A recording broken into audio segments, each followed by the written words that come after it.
JO Paris 2024, Tony Estanguet était cette semaine en Inde pour son dernier grand oral devant les membres du CIO. Il y a été évidemment question de la sécurité, en particulier lors de la cérémonie d'ouverture qui est prévue sur la scène. À la question « Avez-vous un plan B en cas de risque terroriste trop important ?», la réponse du patron est...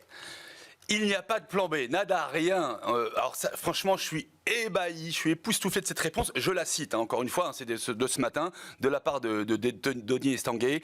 Il n'y a pas d'autre alternative pour la cérémonie d'ouverture.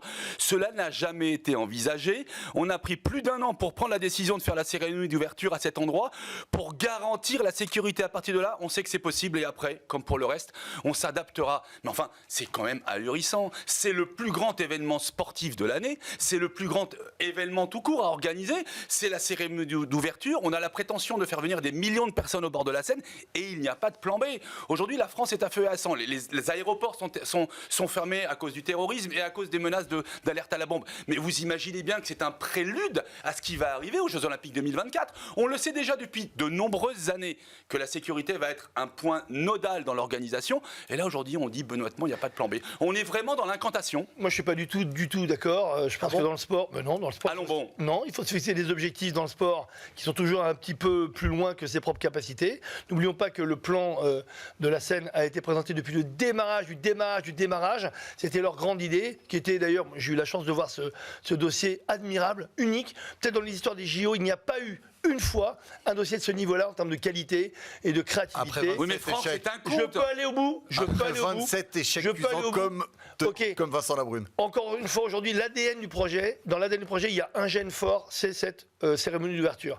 Tout le monde l'attend. C'est là-dessus qu'ils ont tout vendu à tout le monde. Donc c'est normal, et je me mets à leur place, qu'ils aillent au bout du bout du bout. Ne vous en faites pas, ça a été travaillé en amont avec la sécurité, avec le ministère de l'Intérieur, le ministère des Armées, avec tout le monde, en imaginant toutes les possibilités, etc. Maintenant, encore une fois, si on rate l'introduction, et vous savez, on n'a pas 2 fois l'occasion de faire une bonne première impression, on assassine les JO. Donc, je l'ai bien dit, attention, je prends en valeur absolue ce que je dis. Quand je dis on assassine les JO, c'est passer à côté de ça, ce serait catastrophique. Maintenant, s'il y a un danger absolu, c'est vrai qu'ils n'ont pas pensé à un plan B, ils seront bien obligés de le faire. À mon avis, au moment où ils te le disent ça, il y a déjà 10 personnes qui sont en train de travailler sur un plan B. Donc, en termes de communication, il a besoin pour les sponsors, pour les médias de dire pas de plan B, on sera au top niveau. Moi, je ne parle pas de communication, je parle de sécurité pour les spectateurs des Jeux Olympiques. Cette décision a été prise il y a 7 ans. Il y a 7 ans. D'accord, mais il y a 7 ans, je dirais, le risque terroriste en France était déjà élevé. Aujourd'hui, il est maximal. Que sera-t-il en 2024 ? Mais on ne sait pas si ça aura lieu d'ailleurs les JO. Comment tout court. On ne pense pas à un plan B alors qu'on sait très très bien que là vraiment c'est le point de faille de l'organisation des Jeux Olympiques. Je vais plus loin, c'est là où je pense que vous faites une erreur d'analyse. C'est pas la cérémonie d'ouverture qui va être annulée ou changée en plan B, c'est les JO risquent d'être annulés. Il faut le dire la vérité. On ne peut pas, sous prétexte évidemment d'une crise terroriste énorme et d'un risque terroriste, annuler uniquement la cérémonie d'ouverture. C'est l'ensemble des JO qui risquent d'être ajourné ou reporté. Donc, disons-le, c'est pas une question de cérémonie d'ouverture, une question de peut-on organiser un événement dans ces conditions-là. On est entre adultes, on est entre adultes, ok. On sait très bien l'état du monde, on sait très bien le risque terroriste en France. Est-ce qu'il est plausible d'organiser une cérémonie d'ouverture avec des millions de personnes à ciel ouvert, alors qu'aujourd'hui il y a des drones, il y a des dangers, etc. Je pose la question. Moi, je vais donner une réponse. J'ai ma réponse. Moi, ma réponse, c'est que face au terrorisme, c'est le courage.